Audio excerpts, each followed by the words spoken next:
Hello guys, today's our topic is Lee Chatelier principal.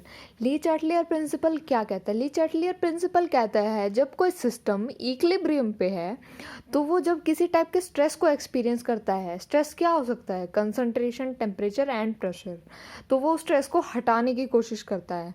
So let we see the definition. When a system is at equilibrium, is subject to change in concentration, temperature or pressure, equilibrium will shift in that direction that tends to undo the effect of change imposed. जब equilibrium किसी type के change को experience करता है, change क्या है? हमारा concentration का चेंज, टेम्परेचर और प्रेशर का चेंज, तो इक्विलिब्रियम हमारा किस डायरेक्शन में शिफ्ट होगा? जिस डायरेक्शन में वो उस चेंज को हटा सके। हम अपना फर्स्ट स्ट्रेस जो है उसको एक्सप्लेन करते हैं। Effect of change in concentration. If concentration of reactant is increase, अगर हम किसी रिएक्शन में रिएक्टेंट की जो अमाउंट है उसको बढ़ा देंगे या कंसंट्रेशन को इंक्रीज कर देंगे और प्रोडक्ट की जो अमाउंट है उसको डिक्रीज कर दें, तो equilibrium will shift towards forward direction to increase the concentration of product. तो एग्जाम्पल लेते हैं N2 gas plus H2 gas, हमारा फॉर्म हुआ 2NH3। तो इसमें क्या हुआ? हमने जो रिएक्टेंट है उसके अमाउंट को बढ़ा दिया और प्रोडक्ट के अमाउंट को घटा दिया, तो हमारा इक्विलिब्रियम किस डायरेक्शन में शिफ्ट होगा? फॉरवर्ड डायरेक्शन में ना। अब हम इसके केस लेते हैं। If more N2 is added, अगर हम रिएक्टेंट में N2 की अमाउंट जो है वो बढ़ा देंगे, equilibrium will shift in forward direction. हमारे पास N2 की अमाउंट ज़्यादा है और प्रोडक्ट की अमाउंट कम है, तो इक्विलिब्रियम किस डायरेक्शन में शिफ्ट होगा? फॉरवर्ड डायरेक्शन में। नेक्स्ट केस लेते हैं, मोर NH3 इज़ एडेड, अगर हम प्रोडक्ट की अमाउंट बढ़ा देंगे, मतलब NH3 की अमाउंट बढ़ा देंगे, तो इक्विलिब्रियम किस डायरेक्शन में शिफ्ट होगा? बैकवर्ड डायरेक्शन में।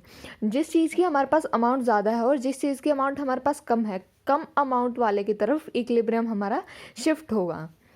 नेक्स्ट केस में अगर हम NH3 को रिमूव भी कर देंगे तो इक्विलिब्रियम तब भी क्या होगा? फॉरवर्ड डायरेक्शन में होगा, ताकि वो इंक्रीज कर सके किसकी कंसंट्रेशन? NH3 की। नेक्स्ट हमारा है effect of change in pressure. If pressure on a system is increase, the equilibrium will shift towards the lesser number of moles to decrease the pressure. अगर हम सिस्टम पे pressure को increase करते हैं तो इक्विलिब्रियम क्या है हमारा? लेसर नंबर ऑफ मोल्स की तरफ शिफ्ट हो जाएगा, ताकि वो प्रेशर को डिक्रीज कर सके। केस देखते हैं। If pressure on a system increases, अगर प्रेशर इंक्रीज करते हैं, equilibrium will shift towards the lesser number of moles that is in forward direction. इस केस में हमने एग्जांपल लिया N2 प्लस O2 गैस। इसमें हमारे पास क्या है? प्रोडक्ट साइड पे हमारे पास कम मोल्स हैं, तो क्या होगा? इक्विलिब्रियम फॉरवर्ड डायरेक्शन में शिफ्ट होगा, ताकि वो प्रोडक्ट के मोल्स को बढ़ा सके। नेक्स्ट केस है, if pressure on a system decreases as number of moles of gaseous reactant and product are equal in both side. अगर हमारे पास number of moles of reactant and product जो है वो इक्वल होंगे तो क्या होगा? There will be no effect on equilibrium, equilibrium पे कोई इफेक्ट नहीं होगा due to change in pressure.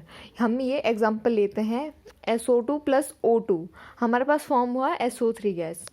इसमें क्या हुआ? हमारे पास दोनों बोथ साइड हमारे पास क्या है? रिएक्टेंट और प्रोडक्ट का मोल्स जो है वो सेम है, तो हमारा इक्विलिब्रियम पे कोई चेंज नहीं होगा।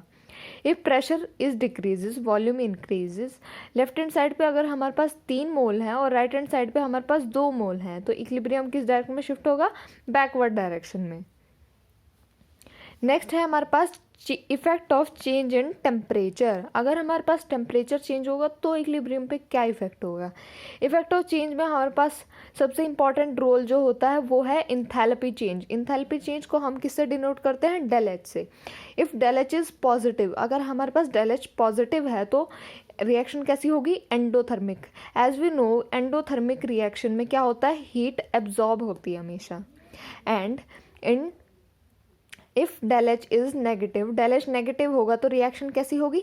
एक्सोथर्मिक होगी। एक्सोथर्मिक रिएक्शन में क्या होता है? हीट हमेशा रिलीज होती है।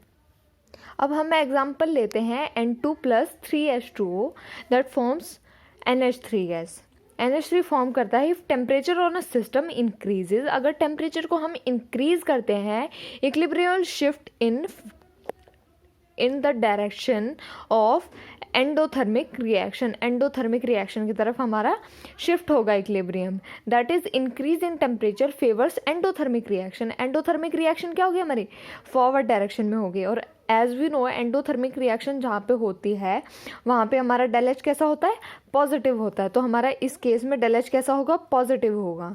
Similarly decrease in temperature favours exothermic reaction. Exothermic reaction means backward direction. Exothermic reaction में हमारा डेल एच कैसा होगा, नेगेटिव होगा। केस लेते हैं if temperature on a system decreases. अगर डिक्रीज करते हैं equilibrium will shift in backward direction because backward is exothermic. Backward हमारी कैसी है, एक्सोथर्मिक रिएक्शन है।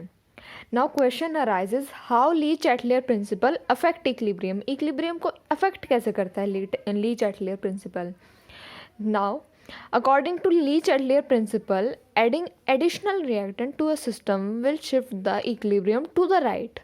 अगर हम किसी रिएक्शन के अंदर रिएक्टेंट का अमाउंट जो है वो ऐड करते हैं तो हमारा इक्विलिब्रियम क्या होता है, राइट साइड में, मतलब फॉरवर्ड डायरेक्शन में शिफ्ट होता है।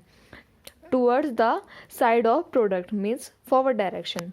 Also reducing the concentration of any product will also shift the equilibrium to the right. हमने केस फर्स्ट में पढ़ा जहाँ पे हम effect of change of concentration कर रहे थे, उसमें उसने बताया था कि जब हम प्रोडक्ट रिड्यूस कर देते हैं प्रोडक्ट की कंसंट्रेशन तो इक्विलिब्रियम क्या होता है, राइट साइड में शिफ्ट होता है। तो इन बोथ द केसेस जो इक्विलिब्रियम जो है वो हमारा राइट साइड में मतलब फॉरवर्ड डायरेक्शन में शिफ्ट होगा। Next question is does Le Chatelier principle apply to gases. क्या ली चैटलियर प्रिंसिपल को गैसेस पे अप्लाई कर सकते हैं? Yes, this only apply to the reaction involving gases. ये सिर्फ उसी पे अप्लाई हो सकता है जिसमें गैसेस हों। According to Le Chatelier principle the position of equilibrium will move in such a way as to contract the change. मतलब ली चैटलियर प्रिंसिपल ऐसे मूव करता है कि वो उस चेंज को हटा सके। गाइस मैं आपको बताना चाहूँगी कि कैटलिस्ट और इनर्ट गैसेस का इक्विलिब्रियम पे कोई इफेक्ट नहीं होता। कैटलिस्ट की एडिशनल अगर हम किसी रिएक्शन में करते हैं तो कैटलिस्ट का कोई रोल नहीं होगा उसको फॉरवर्ड और बैकवर्ड डायरेक्शन में शिफ्ट करने के लिए। एज सेम इनर्ट गैसेस का भी कोई इफेक्ट नहीं होगा।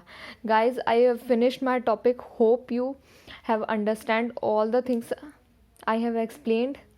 Thank you.